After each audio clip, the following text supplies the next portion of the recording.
Alice chess. How to play. The rules are the same as regular chess except for these changes. For a refresher of those rules, check out this video.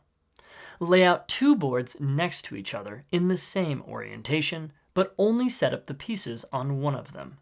After a piece completes a move, it is transferred to the same relative space on the other board. This transfer is not optional and must be performed after every move.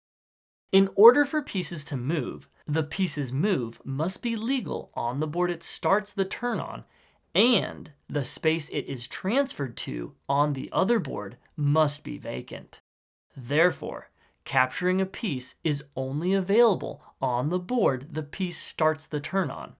After capture, the capturing piece transfers to the other board the same way a non-capture move would. A king may not move into check on one board in order to move to a free space on the other board. The king may not perform a move if its transfer to the other board would put the king in check. Castling is performed as normal, with both the king and rook transferring boards at the end of the turn. En passant is allowed like normal. Pawns may promote on either board. An alternative way to play is to have the black pieces start the game on the other board.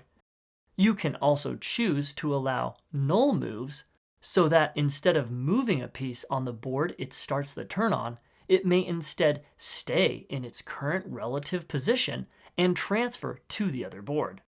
However, a king may not escape check with a null move. The first player to checkmate their opponent wins.